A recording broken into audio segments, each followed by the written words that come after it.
성도 여러분 안녕하세요. 말씀 묵상 리바이블입니다. 말씀을 통해 하나님 역사를 경험하는 복된 시간 되시기를 소망합니다. 오늘 하나님께서 우리에게 주신 말씀은 역대상 24장 1절에서 6절까지 말씀입니다. 함께 읽겠습니다. 아론 자손의 계열들이 이러하니라. 아론의 아들들은 나답과 아비후와 엘르아살과 이다말이라. 나답과 아비후가 그들의 아버지보다 먼저 죽고 그들에게 아들이 없으므로 엘르아살과 이다말이 제사장의 직분을 행하였더라. 다윗이 엘르아살의 자손 사독과 이다말의 자손 아히멜렉과 더불어 그들을 나누어 각각 그 섬기는 직무를 맡겼는데 엘르아살의 자손 중에 우두머리가 이다말의 자손보다 많으므로 나눈 것이 이러하니 엘르아살 자손의 우두머리가 16명이요 이다말 자손은 그 조상들의 가문을 따라 8명이라. 이에 제비 뽑아 피차의 차등이 없이 나누었으니 이는 성전의 일을 다스리는 자와 하나님의 일을 다스리는 자가 엘르아살의 자손 중에도 있고 이다말의 자손 중에도 있음이라. 레위 사람 느다넬의 아들 서기관 스마야가 왕과 방백과 제사장 사독과 아비아달의 아들 아히멜렉과 및 제사장과 레위 사람의 우두머리 앞에서 그 이름을 기록하여 엘르아살의 자손 중에서 한 집을 뽑고 이다말의 자손 중에서 한 집을 뽑았으니. 아멘. 오늘 본문에서 다윗이 하나님의 성전 사역을 위하여 제사장들을 조직적으로 편성하는 장면을 보여주고 있습니다. 다윗은 성전 건축은 하지 못했지만 그 이후를 준비하였는데요. 그 준비 중 하나가 제사장 반열을 나누는 것이었습니다. 아론의 자손 가운데 남은 엘르아살과 이다말의 후손들을 제비 뽑아 24반열로 나누어 하나님의 집에서 섬기도록 하였습니다. 본문 1, 2절 말씀을 보면은 아론 자손의 계열들이 이러하니라. 아론의 아들들은 나답과 아비후와 엘르아살과 이다말이라. 나답과 아비후가 그들의 아버지보다 먼저 죽고 그들에게 아들이 없으므로 엘르아살과 이다말이 제사장의 직분을 행하였더라.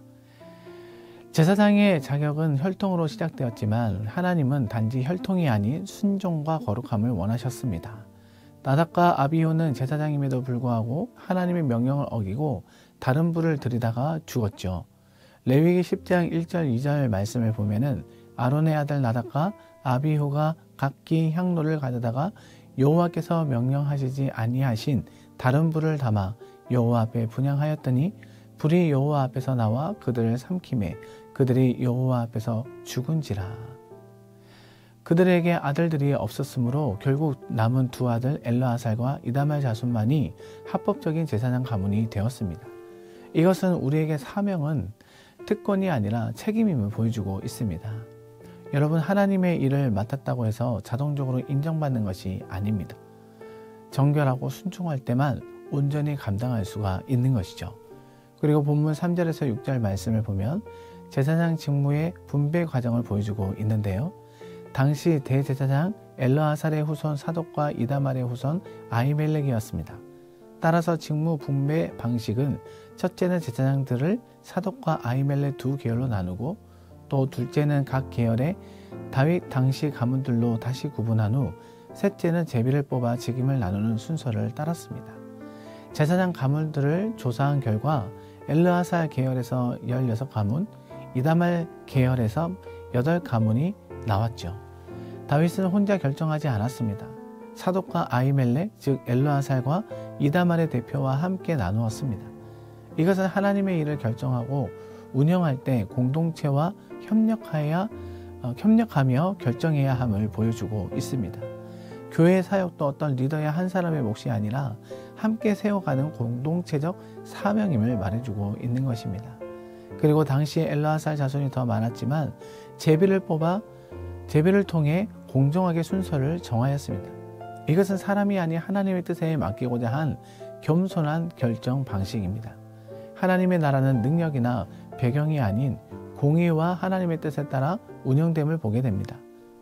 오늘 본문을 통해서 우리도 하나님의 일을 어떻게 감당해야 할지 다시 생각하게 되는 대목인 것 같습니다.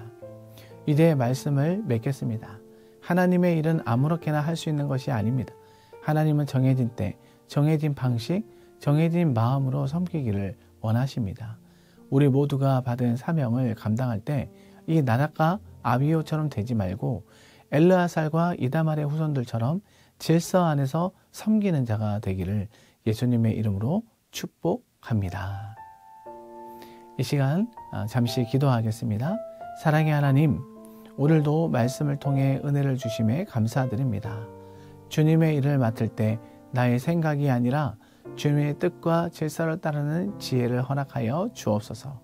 거룩함으로 공동체와 함께 하나님의 방식대로 사명을 감당하게 하여 주옵소서. 예수 그리스도의 이름으로 기도하옵나이다. 아멘. 이 시간 다 같이 합심하여 기도하겠습니다. 먼저는 모든 일에 하나님보다 앞서지 않고 겸손히 하나님 뜻을 기다리며 감당할 수 있는 우리 모두가 되게 하여 주옵소서. 그리고 엘사랑교회를 통해 그리스도의 사랑과 은혜가 흘러가는 영적 공동체가 되게 하여 주옵소서. 예배의 기쁨을 맛보는 교회가 되게 하여 주시며 다음 세대가 꿈꾸는 교회가 되게 하여 주옵소서. 엘사랑교회 모든 성도들 가정마다 말씀으로 하나 되게 하여 주시고 가정에 평안이 넘치게 하여 주옵소서. 담임 목사님 목회사역 가운데 성령의 은혜가 넘치게 하여 주시고 엘사랑교회를 이끌어 가신 데 부족함이 없게 하여 주옵소서. 이와 같은 마음을 가지고 우리 시간 다 같이 합심하여 기도하겠습니다.